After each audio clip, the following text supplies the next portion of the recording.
Hello and welcome. We are now on our second edition of the NCS webinar, and today we have Zachary Alcorn, who is a researcher at the University of Bergen, and he's a work package leader in the center, and his expertise covers CO2 storage, petroleum geology, and reservoir characterization. And so I'll give it over to you now and let you go. After the presentation, there'll be some time for a short Q&A. Thanks.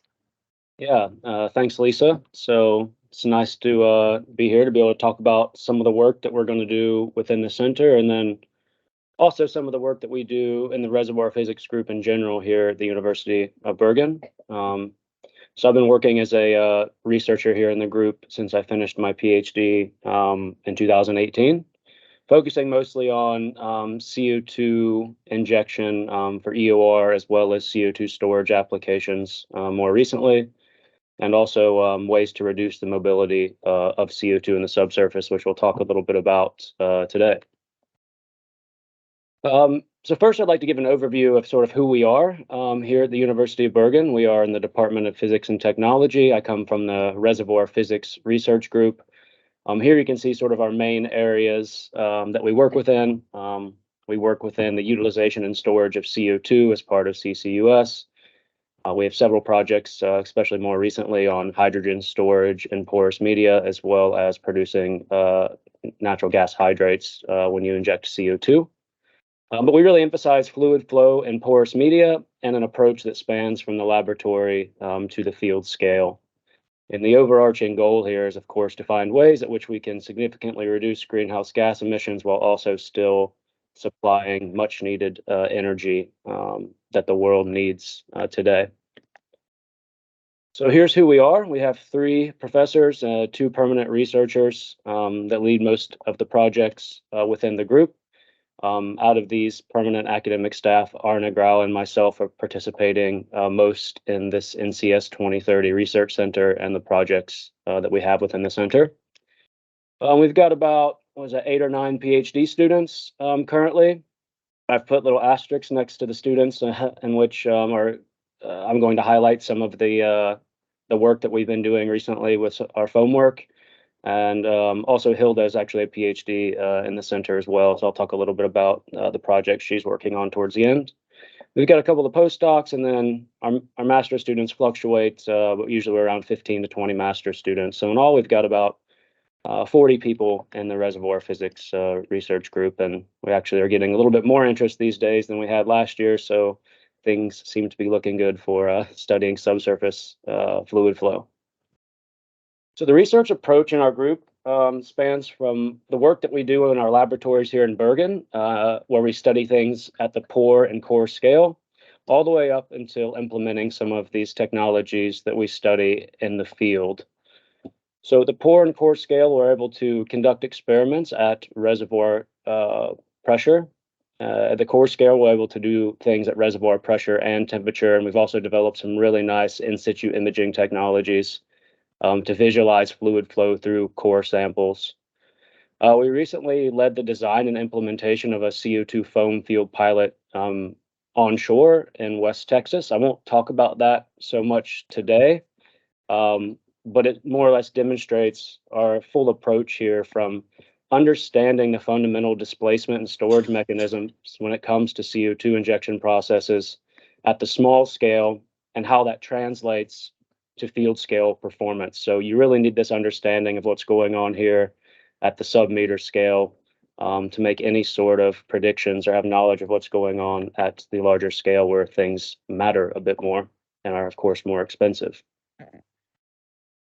So we work within CO2 utilization and storage, and many of you are probably aware of this, but there's essentially an indirect use of CO2 and direct uses of CO2. So there are already a number of ways in which we use CO2 today. And each utilization method can essentially store variable amounts of CO2. When it comes to direct uses of CO2, we're talking about enhanced oil recovery applications, as well as carbonating soda pops and beers and all things like that.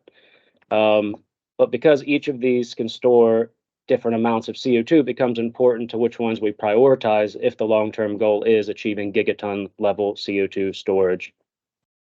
You're looking at a graph of the gigatons of CO2 stored per year through various CO2 utilization methods. This is through time. So this is a prediction from a publication that came out a few years ago in Nature. Here we're looking at, in the red curve, pure CO2 storage. So this is CO2 storage into a saline aquifer, whereas the blue curve shows combined EOR and CO2 storage. And the green curve shows indirect uses of CO2. So essentially making products out of CO2, using it as a catalyst in some sort of chemical reactions. In the long term, that is not going to store significant amounts of CO2 to meet any climate goals. So the focus for us is really putting CO2 in the ground and understanding how to get more of it into the ground with the ultimate goal of reaching gigaton level CO2 storage on a global scale. So that's all fine and dandy, but when it comes to injecting CO2, there's a number of challenges that we encounter in subsurface reservoirs. And these are essentially related to the high mobility of CO2, or its ultra low viscosity and density at high pressure and high temperature that we encounter in the subsurface. So here looking at a schematic, which is a CO2 injector, and then the CO2 is marked in red going through, we'll assume this is an oil saturated, could be water saturated pore space. And you see some of the challenges that we have related to the low density of CO2, that CO2 will push upward to the top of the formation, bypassing lots of the pore space below, whether that is saturated with oil or you're looking at a straight CO2 storage sense, this will still happen. We can also have viscous fingering due to the ultra low viscosity of CO2 compared to the in situ reservoir fluids, which can result in poor sweep efficiency. And both of these issues are really compounded by reservoir heterogeneity, so variations in our permeability and porosity properties of the reservoir, especially if you have fractures or something like that. So these are all significant challenge for efficient CO2 flooding, whether you're talking from an EOR perspective or a CO2 storage perspective. The ultimate goal in either case is to get as much CO2 in that pore space as possible. So there's a number of ways we can mitigate some of these challenges, and one of the ways we study here is to essentially reduce the mobility of CO2 with a foam. So I'll go through some of the fundamentals here, what it is, how it works, and why we even want to use it. So foam is a dispersion of gas and liquid, usually stabilized by a surfactant. You're probably familiar with these foams when you wash your hands or you drink any carbonated beverage. The main difference about foams and porous media compared to these bulk foams is that foams and porous media, the bubbles are about the same size as the pores they're contained within, as you can see here in the upper right-hand figure. This is a very nice figure because you sort of see these trapped gas bubbles as well as a flowing gas foam. So we have these two different regimes in porous media. But sort of schematically in your head, I think it's very useful to have that picture in your head that these foams, the individual bubbles are about the same size as the pore they're contained within. And this allows us to significantly reduce the relative permeability of the CO2 and effectively increase its viscosity. So we generate these foams typically in surfactant alternating gas mode, or SAG. It's sometimes also called foam-assisted WAG, water alternating gas. But we usually refer to it as surfactant alternating gas. This is usually the injection strategy you see at the field scale. Whereas a lot of laboratory experiments, you usually see a co-injection because we want to be able to achieve steady state conditions because this is the flow regime that is assumed at the field scale. But nonetheless, at the field scale, we usually will inject this in surfactant alternating gas mode to mitigate any impacts of corrosion and not mixing CO2 and water in our facilities. So the majority of pilot tests you've seen in the past have usually always used SAG. I think there's one or two where they did some co-injection. So why do we want to do this? Well, we of course want to achieve conformance and CO2 mobility control to increase our reservoir sweep efficiency, our displacement. And more recently, these foam systems are we're looking into achieving additional CO2 storage potential with them. So a lot of the previous work that's been done with foam has been centered around straight CO2 EOR. It's a big business in many parts of the world. However, we're now shifting focus somewhat to look at foam systems solely for CO2 storage as well as combined EOR and storage. And Effectively, what this means is when we foam the CO2, we can get a much more stable displacement front and mitigate the effects of gravity override, viscous fingering, and reservoir heterogeneity for that matter. So foam has great potential, but it's also quite challenging to work with. And a lot of this has to do with the fact that it has very complex flow behavior in porous media. And it's not really clear whether foam and rock consist of discrete bubbles or whether the bubbles move as gas flows through the rock. So this makes it challenging to study these different flow regimes we see of foam in the laboratory. Another fact is that foam mobility, essentially how it's moving through the porous media, depends on bubble density or foam texture, which changes continuously during foam generation and coalescence or breaking of the foam. So balancing these two is the key to getting foam propagated into your porous media, balancing generation and coalescence, but it adds to that complex flow behavior. Of course, it doesn't help that we don't have X-ray vision and we can't see into our reservoirs or into our cores due to our opaque core scale systems. But luckily, throughout the past few years, we've developed some in situ imaging technologies, which I'll go through a little bit later, so we can actually visualize this fluid flow and quantify the saturation development during foam displacement, as well as just CO2 displacement. Another thing to keep in mind is when we're injecting foams, whether in a saline aquifer or into a mature oil field or hydrocarbon field, these foams are sensitive to the presence of oil as well as hypersaline environments. So high salinities can destabilize some foams. So it's very important to screen these surfactant systems at reservoir specific conditions with appropriate reservoir brines. Another thing that's came to light more recently is this steady state versus unsteady state flow regimes of foam. So traditionally, most of the work has been centered around achieving steady state foam, meaning we have in a core flood, that means we would have a steady pressure drop across the core. And this is the situation that is assumed at the field scale where we have adequate surfactant and CO2 to generate the foam. However, especially right around the well, we're going to have unsteady state flow regimes, particularly when we're injecting in surfactant alternating gas modes. We've also started some work here recently with trying to understand this process a little bit more when you're having local regions where you are having drainage and imbibition repetitive cycles and how that impacts the propagation of the foam deeper into the reservoir. So there are a number of ways we can study foam in the laboratory, from bulk sorts of experiments where you can generate foam in a chromatography column, or just do a bottle test more or less to monitor the stability of foam and the presence of your formation brine or oil as a function of time. We also have pore scale studies, which we do quite a bit, where you can actually visualize the foam bubbles moving through the pore space. And here we're just looking at an image of a micromodel experiment we did here in our labs here in Bergen. The top image shows CO2 co-injected with just brine into a water-saturated pore space, whereas the lower image shows a co-injection of CO2 and surfactant solution. The red corresponds to the water phase. And the key difference in this image is you see that the lower image, we've actually trapped and included our water in our foam lamella, which greatly reduces the mobility of that CO2 within that pore space.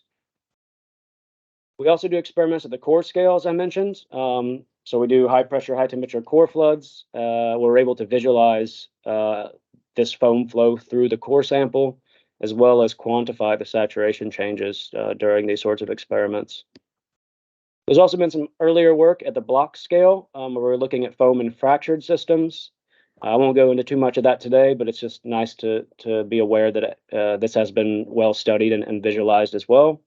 And then more recently, our group here has been working on sort of room scale flow rigs, which I'll talk a little bit about to study these things at the meter scale or even the tabletop scale. So I'll first focus on core scale CO2 foam, as this is what we're contributing most to the NCS 2030 Research Center. So this is our setup for high pressure, high temperature CO2 core flooding, and this setup has been allocated to the center and Hilda's project that she's working on in work package 3. So we really emphasize doing things at high pressure, high temperature reservoir conditions. So currently our setup We have it around 180 bar and 40 degrees C. We usually will tailor this to whatever reservoir conditions we're interested in working at, as these foam systems can be sensitive as well to the inherent reservoir conditions. So this is a very nice setup. We're able to co-inject CO2 and water, co-inject CO2 and surfactant solution, as well as inject single phases for your more traditional EOR types of core floods. We, of course, are always monitoring the differential pressures across the core with absolute transducers as well as a differential pressure transducer. And we've really worked out a lot of kinks, I think, in the laboratory the past several years on getting this set up as easy as possible to work with. But as many of you know who work in the lab, it's always easier said than done, and things take a lot longer than you ever imagine. But this is the setup we're using for our CO2 foam quality and rate scans, as well as our CO2 foam enhanced oil recovery and CO2 storage core floods. And I'll spend a little bit of time talking about each of those types of experiments in the next couple slides. So first, we'll go through CO2 foam quality and rate scans. And these are standard experiments that are done when you're studying foam flow in porous media. And the main goal here is to determine the effects of foam quality, or essentially the amount of gas in your foam, and injection velocity on foam generation and strength. So we're interested in looking at how the different ratios of surfactant solution and foam impact the strength of the foam. In the laboratory experiments, foam strength is quantified by its apparent viscosity, which can be calculated based upon the pressure gradient across the core. So in a foam quality scan, you co-inject CO2 and surfactant solution, typically starting at low gas fractions, or foam qualities. Gas fraction and foam quality is roughly the same, just foam quality would be 30% here. But we'll call it gas fraction. So you would typically start at a low gas fraction, meaning this is going to be 70% surfactant solution, 30% CO2. Once you reach steady state pressure drop across the core, you then calculate apparent viscosity and then move on to the next gas fraction. And you do this until you inject 100% CO2. So we do these at reservoir conditions. We start with the core 100% brine saturated, and then we co-inject surfactant solution. The surfactants we typically use in our labs are water soluble, so they're dissolved in the aqueous phase. So we're injecting water soluble surfactants with CO2, and this is, of course, supercritical CO2 at these conditions. I'm going to show you results from a paper that's going to be presented actually in March at a conference in Bangkok by one of our PhD students, where we conducted these sorts of experiments in 3 different rock types, an outcrop sandstone, an outcrop limestone, and a reservoir dolomite. I'll highlight the huge contrast in permeability here, of course, between the sandstone, which is a Bentheimer, and Edwards limestone. So we're really looking at also the effect of permeability of the rock on these foam systems as well, on their strength. But just keep in mind that we quantify and characterize these foams based upon their apparent viscosity. A higher apparent viscosity means a stronger foam. So here's the results of what a foam quality scan looks like. So you're looking at apparent viscosity in centipoise as a function of gas fraction or foam quality. The different colored curves correspond to the different rock types. The blue is sandstone, the green is limestone, whereas the orange is dolomite. So again, we co-inject at a gas fraction, start at 0.3, CO2 and surfactant solution co-injected, reach steady state, calculate apparent viscosity, get this data point, and move on to our next gas fraction. And typically, we always see this sort of behavior where you get this sort of nice arc-shaped curve. And the whole idea here is to identify the gas fraction at which you generate the strongest foam. So which gas fraction here do we have the highest apparent viscosity? We're interested in knowing that for sizing our slugs for a field application, and it's also very important for modeling these foams in reservoir simulators. So we need these sorts of experiments for both of those applications.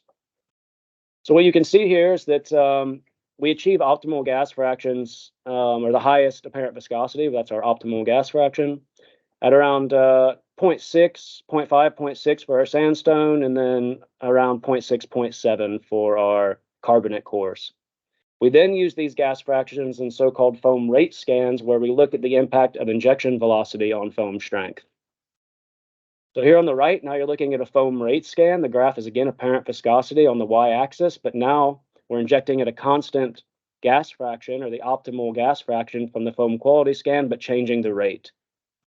So now we're looking at the rate dependence and how that affects the foam inside the core. So for these particular experiments, we started at a high injection rate of 16 foot per day and then reduced the injection rate as we went. And what we see is that these foam systems are shear thinning, meaning that at higher injection rates, they actually are weaker. They have, so they're non-Newtonian fluid, the opposite of just brine or water. So at the higher injection rates, particularly around an injection well in a field application, we likely won't even generate a foam because the rates are so high. So this is very nice because it doesn't limit us in terms of injectivity of CO2 and we can get the foam placed deeper into the reservoir. Another key thing to point out here is obviously the difference in foam strength between the sandstone and the carbonate cores, which is directly linked to the permeability. Foam generates more easily in high permeability zones due to the lower capillary pressure in those higher permeability rocks. So you typically will always see a stronger foam generated in higher permeability rocks, which is very nice if you expect reservoir heterogeneities or sweep efficiency problems at the reservoir scale. You can actually target a high permeability zone with your foam treatment and fill that high permeability zone with foam and to divert your CO2 flow to other areas of the reservoir.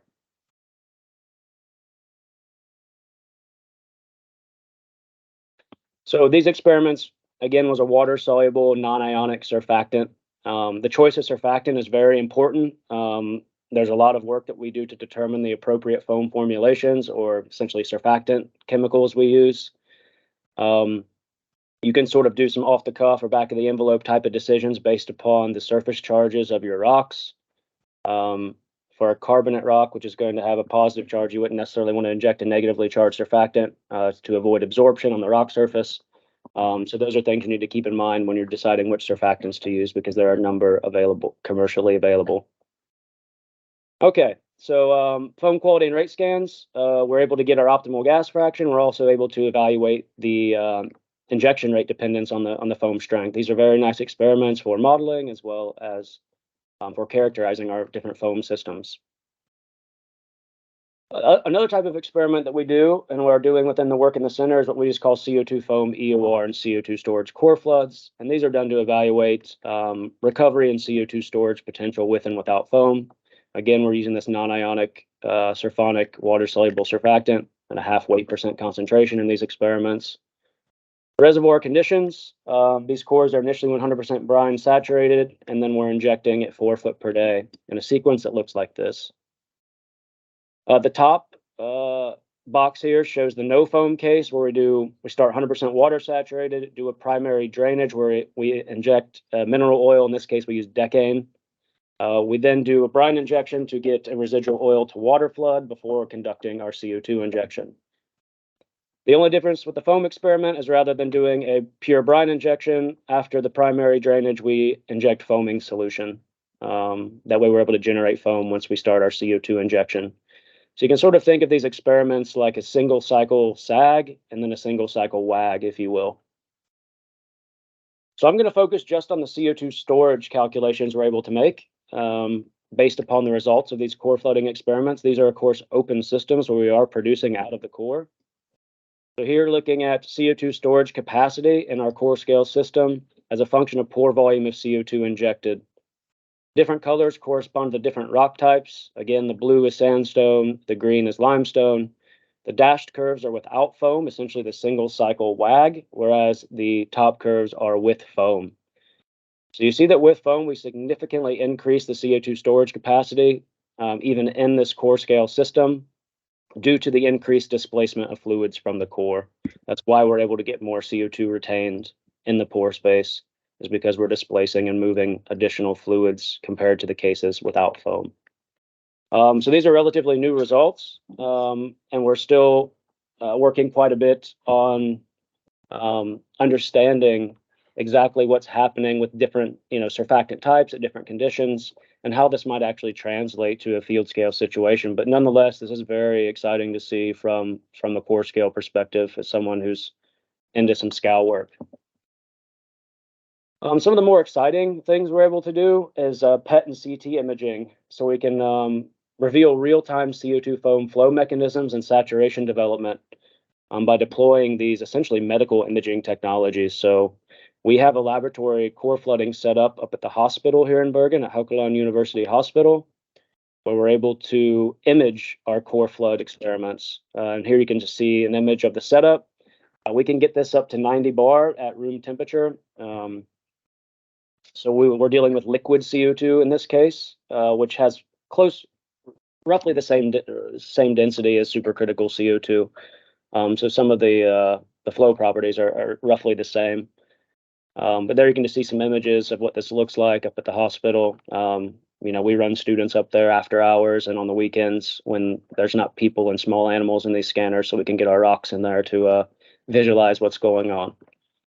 So I'll walk you through an experiment that we've done recently where we tried to visualize foam, and these are sort of hot off the press type of results. So it's just more or less maybe a teaser or something here, but so we're going to look at experiments where we injected CO2 into sandstone cores that were saturated with either a half weight % surfactant solution or just brine. So this is again liquid CO2 injection. A radioactive tracer was added to each aqueous solution. That way we could visualize how they were moving. And the PET signal, essentially the signal you'll see in the coming figures, explicitly shows the position of the traced aqueous phase. So the absence of signal is then going to be either the initial brine or the CO2 we're injecting into the core. Here, looking at our single cycle WAG, red indicates a strong PET signal response, which is, of course, triggered by the radioactive tracer. So it's a little bit backwards maybe than we would think, that the high signal response here indicates high water saturation, which is actually in red, whereas the blue indicates a low signal response, which indicates low water saturation or the absence of the radioactive tracer. So this is at the very start of CO2 injection. You see where we've got a lot of red in the core, a lot of high water saturation, particularly the end. So this is likely due to some capillary end effects, which we know is a common thing in special core analysis, especially with cores that are around 5 centimeters long. So we start at initial condition. We start injecting CO2, and we start displacing some of the brine from the pore space. However, at the end of this injection, you still see quite a bit of initial brine in the pore space, and not a very nice uniform displacement with just injecting CO2 into a water saturated core. If we look at the same experiment, except this is now saturated with a surfactant solution before we start CO2 injection, you see quite a bit more reduction in the water saturation as we continue to inject through time, due to the foam generation and a more piston-like displacement front through this homogeneous sandstone core. So you see here at the end, these experiments injected the same exact volumes of CO2. You see we've reduced the water saturation significantly with foam compared to the case without foam, which enabled us to get more CO2 into that pore space. So we're still working on doing more experiments like this, and we have some planned to where we're going to actually do a composite core system where we have a core that essentially has 2 different permeability fields. And that'll be really cool to image, I think, and see how the foam is progressing through the core samples of different permeability when they're in capillary communication. So that'll be a exciting experiment to do here in the future. But as I mentioned, these are fairly hot off the press type of results, and we're just getting into the analysis of some of them. But it demonstrates more or less this methodology of using this combined PET and CT to understand the saturation development in these types of experiments. So now I'll shift to some more recent work that's been done in our group here, and that's these room scale CO2 storage flow rigs. And maybe some of you are familiar with them. They're sometimes referred to as the fluid flowers. What I'm showing you here is the tabletop rig, and I think they're actually going to get one of these down at the Petroleum Museum in Stavanger, from what I understand. So this is essentially a 2-dimensional sand pack where we put in sands of different permeabilities, and then we saturate the sands with a pH-sensitive dye. So this is a brine that has a pH-sensitive dye, so we can then visualize where the CO2 goes once we start injecting CO2 into this system. Of course, the CO2 creates carbonic acid, reduces the pH, so we can then see it changes the color of this blue dye to this sort of yellowish color, as you see there on the right. So I'll show you some results from some sort of initial scouting studies we did to look at foam within these systems. On the left, I'm going to show you a video, and hopefully this works, because this is always tricky when you're trying to share your screen and show videos and presentations. But I'm going to show you a video to where we're going to inject CO2. You can already see it starting to come in down here. And then we're going to look at how it flows through this geologic geometry. These layers, the finer layers here, are a little bit lower permeability. So the lighter colored layers have a lower perm compared to the bulk of the reservoir, which is a coarser grained sand. It appears a bit darker here, darker blue. So we'll focus on the left video here first.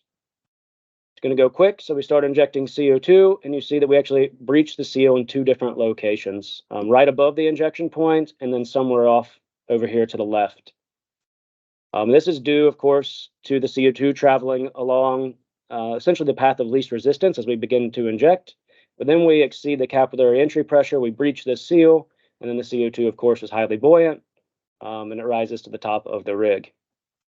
But even without foam, we see that these rigs are capable of capturing some of the flow physics that are going on. You can see these fingers starting to develop here. This is due to the increased density of brine when CO2 dissolves into it, sinks to the bottom of the reservoir.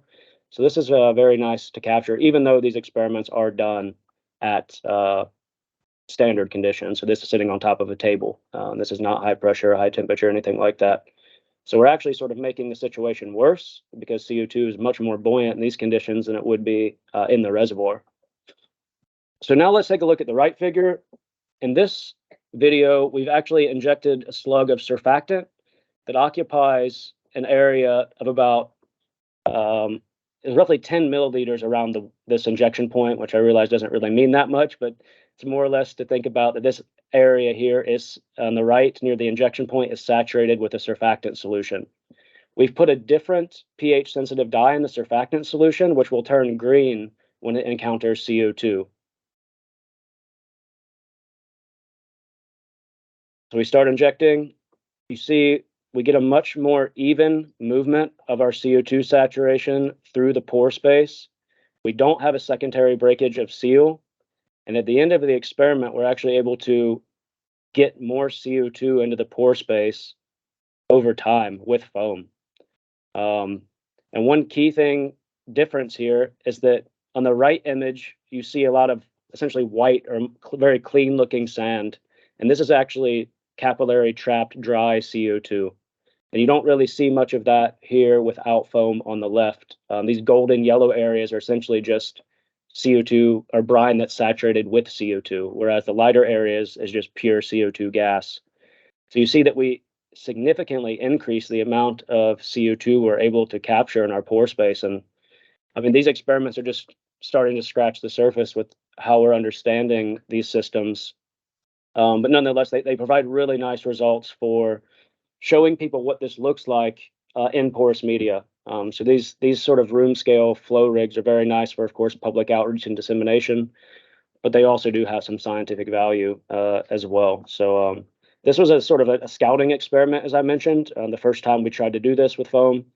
So these are relatively new, and it was exciting for me to see, because we've been talking about these foam gas trapping hysteresis mechanisms for a long time, and then to be able to visualize it is very, very nice. Yeah, now I'll just, I think, spend the last couple minutes here just talking about the project we're actually doing within the center. We're, of course, going to be using that core scale setup I did, doing the foam quality and rate scans, as well as some EOR and CO2 storage core floods. But this is in work package 3, where we're looking at optimizing foam systems for combined EOR and storage at reservoir conditions on the Norwegian continental shelf. So more or less just a brief where we are with this project. We have our PhD student in place. That's Hilda, as you can see pictured there. And we've started to conduct our foam quality and rate scans in the laboratory at reservoir conditions. And we'll continue this work throughout this year. And then later this year, we'll move on to our foam EOR and CO2 storage core floods.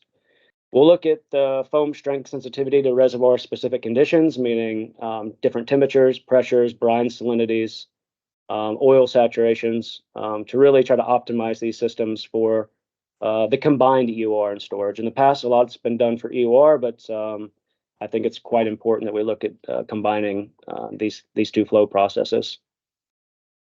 Yeah, so with that, I think I'll just go ahead and end, and hopefully that was fairly clear and someone learned something, and I'll be happy to entertain any questions. Thanks.